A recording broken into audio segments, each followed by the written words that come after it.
Good morning, Padres. I'm John. And I'm Jordan. And welcome back to Padre TV. Peer tutors are hosting ACT tutoring groups starting next week. Join us at the library this Thursday after school to excel in the ACT. Homework Lab is open this week. Tutors are available upon request at the library circulation desk and after school in the general library area.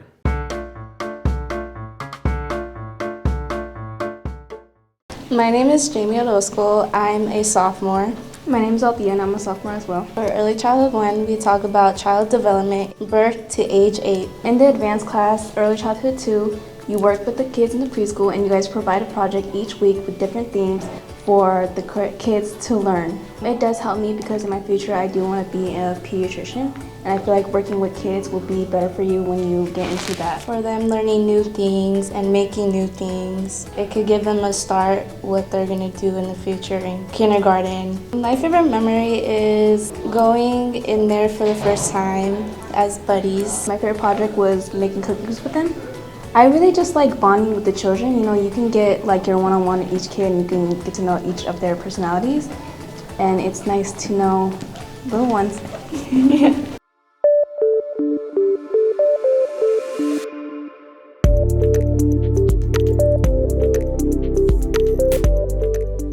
Hi, I'm Sophia. I'm Jaya. I'm Eric.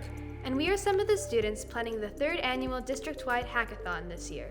Some of you might be wondering what the hackathon actually is.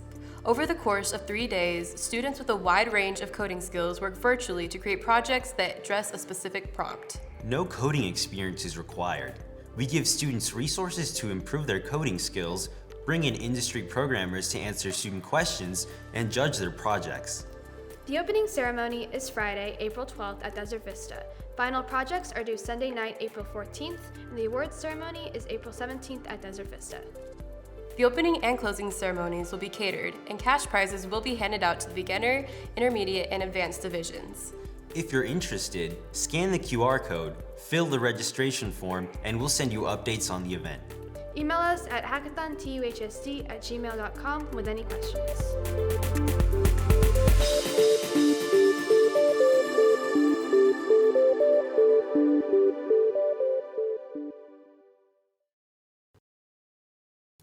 I want to shout out and congratulate all the wrestlers who competed in the state tournament last weekend. Alex Reyes secured 5th place, while Gracie Wicks and Talitha DeBose achieved an impressive 2nd place for the weight classes.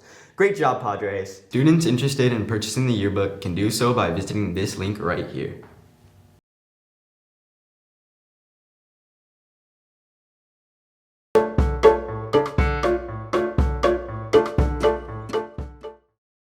Yearbook Club is a club where we design the yearbook, we add pictures, we add captions.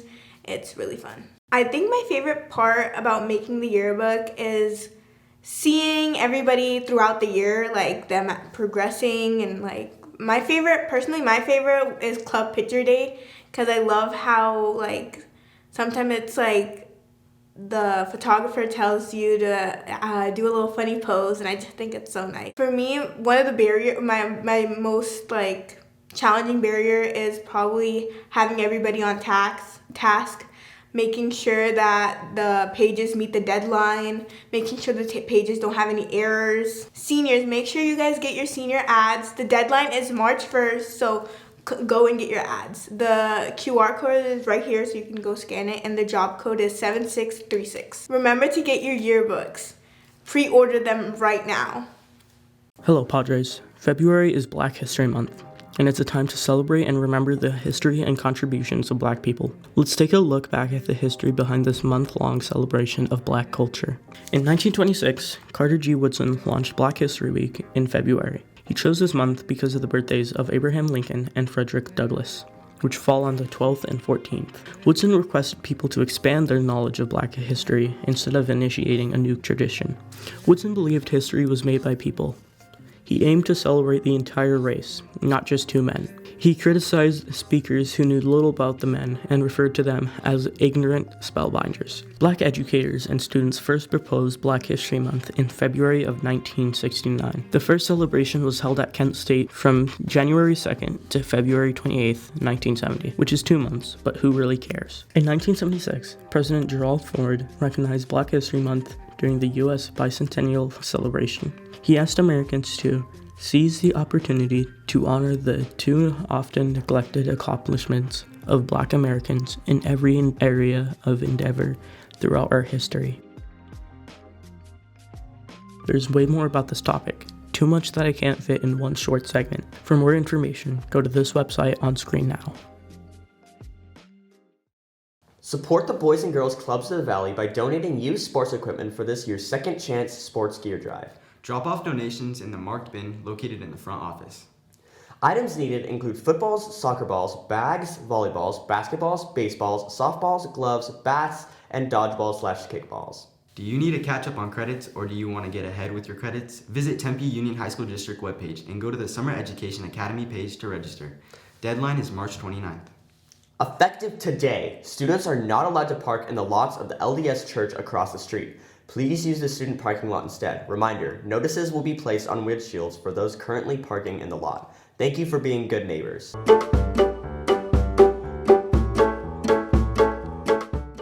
Hey there, Padres. Want to shape the sounds of February?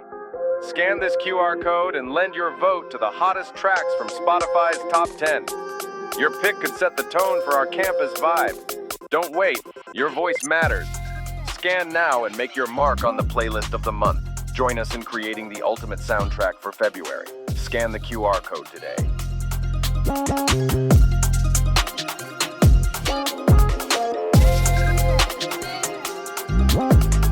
Hey Padres, this is The More You Know with Gabrielle. Today's topic is everyone's favorite tumbler, Stanley. Despite the tumbler being marketed all over social media and even having women fight over them in Target, what's going on with the trendy headlines of Stanleys containing lead? For the past few weeks, TikTok For You pages have been filled with people throwing out their Stanleys and switching to alternatives. People have been frantic thinking their water is giving them lead poisoning. So is there really lead in Stanleys? The short answer is no. However, it's not entirely what you think.